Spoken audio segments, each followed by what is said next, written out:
എന്താ ചെയ്യലേ? പറഞ്ഞ് ഈ പിസ്താനെയും പേരുടുസ്താനെയും ഇതുപോലത്തെ പൊന്മുളുസ്താദിനെയും ഒക്കെ ഖലീൽ തങ്ങളെയൊക്കെ പറയാൻ വേണ്ടിക്കാണ്ട് ക്ലിപ്പുണ്ടാക്കിക്കൊണ്ട് ഇങ്ങനെ നടക്കല്ലേ. മൗലൂദ് ഓതാനോ മറ്റുള്ള കാര്യത്തിനൊന്നും നേരമില്ലല്ലോ, അങ്ങനത്തെ പരിപാടിക്കൊന്നും നേരമില്ലല്ലോ. അപ്പോൾ മൗലൂദിൻ്റെ കിതാബ് നോക്കിയിട്ടാണ് ഇപ്പോൾ നീ വായിക്കണത് കേട്ടോ.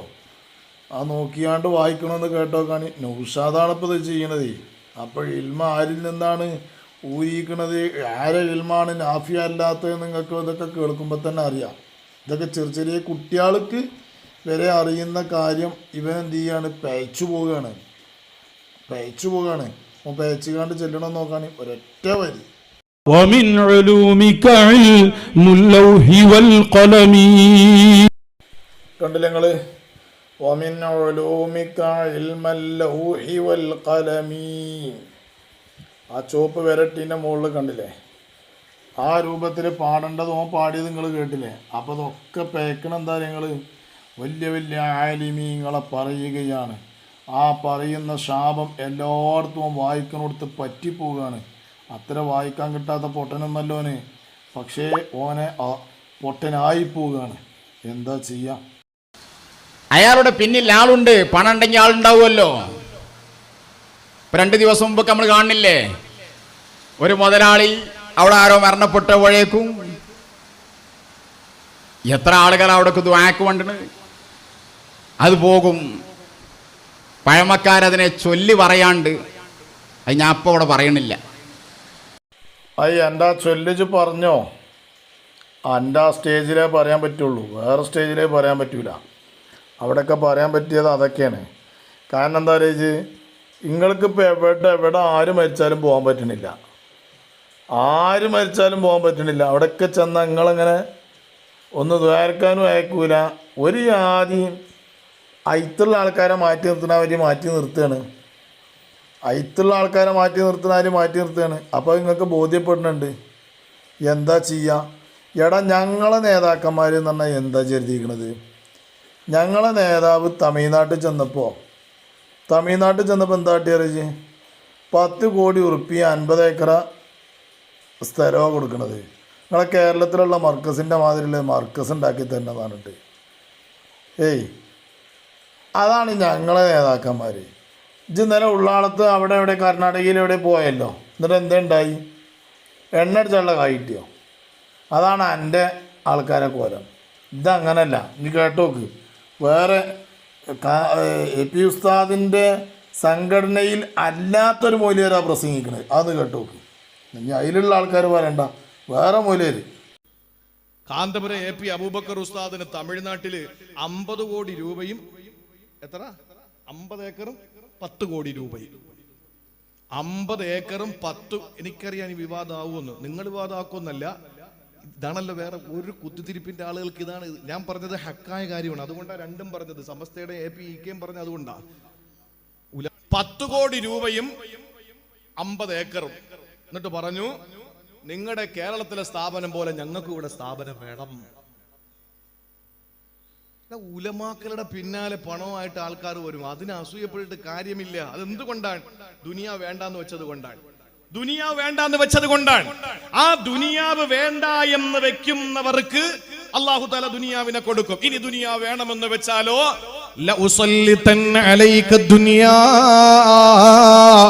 എത്ര കിട്ടിയാലും നിനക്ക് മതി വരില്ല. എന്നത് അസൂയ വെച്ചിട്ട് കാര്യമില്ല.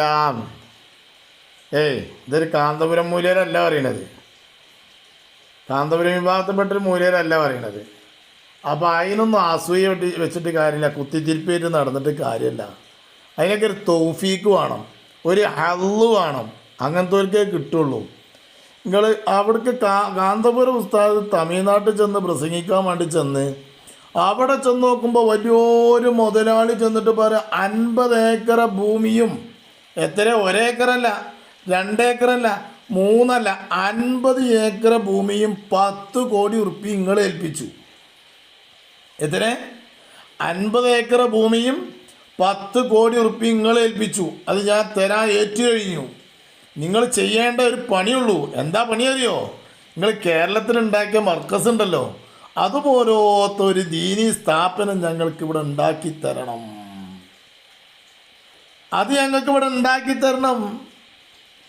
അതുണ്ടാക്കി തരണം എന്ന് പറഞ്ഞിട്ടാണ് എന്ത് ചെയ്യണത്? കാശും ഭൂമിയും ഏൽപ്പിക്കണത്. ആരെടുത്ത് ഏൽപ്പിക്കണറിയോ? ലോക മുസ്ലിമീങ്ങളുടെ നേതാവായി മാറിയ കാന്തപുരം. മനസ്സിലാക്കണം, അത്ര വലിയ പണ്ഡിതനാണ് ഈ കാന്തപുരം. ആ കാന്തപുരം ഉസ്താദിനെ ഏൽപ്പിച്ചത്, അത് മനസ്സിലാക്കണം. എന്നിട്ട് ഒരു പിന്നെ മുതലാളിമാരെ മൂടും താങ്ങി നടക്കുക. ഊസുറും പൊളിയിലടാ നിങ്ങൾക്ക് ഇങ്ങനെയൊക്കെ പറയാൻ. ഊസുറും പൊളിയുമാണ്. ഊസുറും പൊളി അതില്ലല്ലോ. അതുണ്ടെങ്കിൽ നിങ്ങൾ ഇങ്ങനെ നടക്കൂല.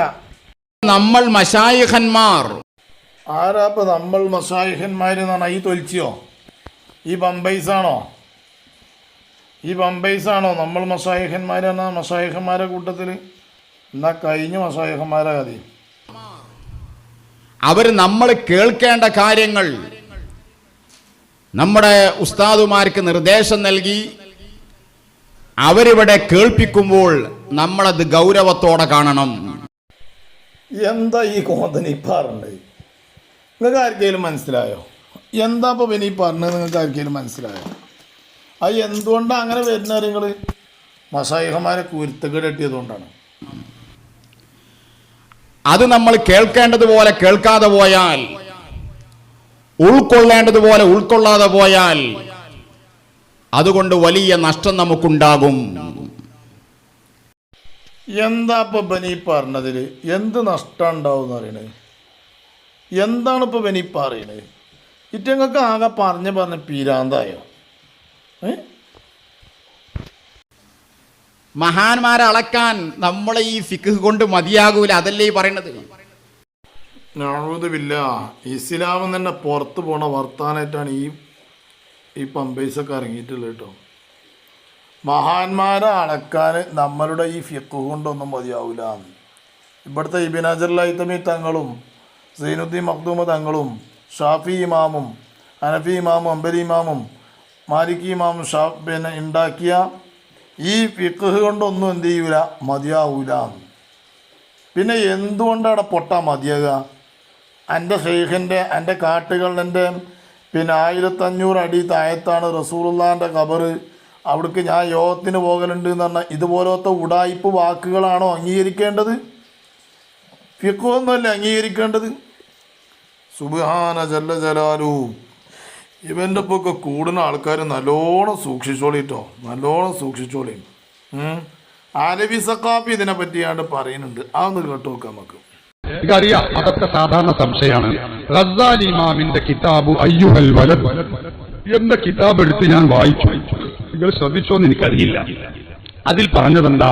തർബിയത്ത് എന്ന് പറയുന്ന പ്രവർത്തനം അത് യുശ്ബിഹു ഫിഅലൽ ഫല്ലാഹീന, ഒരു കർഷകന്റെ പ്രവർത്തനത്തോട് സമാനമാകും. അതാണ് തർബിയത്ത്. എന്താ കർഷകൻ ചെയ്യുന്നത്? കളകളെ പിഴുതു മാറ്റുക. അപ്പൊ മുരീദാകുന്ന നമ്മുടെ കൽബിലുള്ള കളകളെ പിഴുതു മാറ്റാൻ കഴിയണം. അതാണ് മുരീദ്, അതാണ് ശൈഖ് എന്ന് പറയുന്നത്. അതാ തെർബിയത്ത്, അതാ മുറബി. ഈ ചെയ്യുന്ന പ്രക്രിയക്കാണ് തെർബിയത്ത് എന്ന് പറയാം. മനസ്സിലായോ? അത് നിന്റെ വകല്ല. നിങ്ങൾ അങ്ങനെ ധരിക്കരുത്. ബഹുമാനപ്പെട്ട ഇമാം ഗസ്സാലിയുടെ റിസാലത്തു അയ്യുഹൽ വലദ് എന്ന കിതാബിലുള്ളതാണ്. നമുക്ക് നോക്കിയാൽ കാണാം, അതൊക്കെ വാങ്ങാൻ കിട്ടുന്ന കിതാബല്ലേ. അതിൽ പറഞ്ഞിട്ടുള്ള കാര്യമാണ്. ഞങ്ങളെ വക ഒന്നും പറഞ്ഞിട്ടില്ല. അപ്പൊ നിങ്ങൾ ചിന്തിച്ചു നോക്കി, ഞാനതാ പറഞ്ഞത്. ഇന്നുള്ള ഷെയ്ഖ് മുരീദ് പറഞ്ഞുകൊണ്ട് ഓന്റെ കൽബിലുള്ള കള അവിടെ നിൽക്കട്ടെ. ആരെ? മുരീദിന്റെ കൽബിലുള്ള കള അവിടെ നിൽക്കട്ടെ. ഇവന്റെ കൽബൊന്ന് വൃത്തിയാക്കാൻ ഈ കള പറിച്ചാൽ നമ്മൾ ആരെ നോക്കുക? അപ്പോൾ അവിടെ ഇപ്പൊ ഞങ്ങൾ മനസ്സിലായോ? മുരീദിന്റെ കൽബ് നോക്കി നമുക്കറിയാം. ആലിമീങ്ങളെ മേക്കത്തിങ്ങനെ മറ്റേ ഈർഷനും വെച്ച് നിൽക്കണേ. ഓന്റെ കൽബിൽ കളല്ലാതെ വേറെന്താ ഉള്ളത്? അത് പറഞ്ഞാൽ നിങ്ങൾ അതാ ആ ജാതി മുരീദന്മാരുടെ അവസ്ഥ. അതാ ഗസ്സാലി ഇമാം പറഞ്ഞത്. ഇത് കളകളാൽ സമ്പന്നമായ മലീമസമായ ഒരു ഹൃദയമായി മാറിയിട്ടുണ്ട് ഈ ജാതി മുരീദ്. അത് തെർബിയത്തല്ല. അതാണ് ബഹുമാനപ്പെട്ട മഹാനായ ജുനൈദുൽ ബഗ്ദാദി തങ്ങൾ പറഞ്ഞത്. തള്ളിക്കൊ നീ എന്ന് പറഞ്ഞാൽ അതുകൊണ്ടാണ് ഞങ്ങൾ ഈ തള്ളുന്നത്. ഒരാൾ നല്ലതൊക്കെ ചെയ്യുകയാണെങ്കിൽ നമുക്കിപ്പോ എന്താണ്? ഒരു മനുഷ്യൻ പറഞ്ഞ നല്ലൊരു ഷെയ്ഖായി നമുക്ക് സന്തോഷമല്ലേ? അങ്ങനത്തെ ഒരാളെ കിട്ടാൻ കാത്തിരിക്കല്ലേ നമ്മള്? ഇതൊന്നും ഇല്ലാത്ത ഒരു സംഗതി, ഒരു നിബന്ധനയും ഒരു വകുപ്പും മേടിക്കാത്ത ഒരാള് ഞാൻ ഷെയ്ഖാന്നും പറഞ്ഞ അവിടെ ഇജാട് ഇരുന്നോന്ന് പറയാന്നല്ലാതെ വേറെ ഈ വൈപ്പുള്ള വേറെ ആളെ നോക്കേണ്ടി വരും. ഓക്കെ, അപ്പൊ അതുകൊണ്ട് കേട്ടില്ല നിങ്ങൾ? ഇതാണ് അലവി സഖാഫി ഉസ്താദ് പറഞ്ഞത്. ഇത് ശരിക്ക് കൊള്ളുക ഈ കുരുവട്ടൂരികൾക്കാണ്. ആദിക്ക് ഷെയ്ഖിനിക്ക് എന്ത് ചെയ്യണം? ഷെയ്ഖിനിക്ക് മുരീദന്മാരുടെ ഹൃദയത്തിലുള്ള ഹൃദയം ശുദ്ധീകരിപ്പിക്കാൻ കഴിയണം. ഹൃദയം ശുദ്ധീകരിപ്പിക്കാൻ കഴിയണം. ആദിക്ക് ഷെയ്ഖിൻ്റെ ഹൃദയത്തിൻ്റെ കോലം തന്നെ കണ്ടില്ലേ? പിന്നല്ലേ മുരീദന്മാർ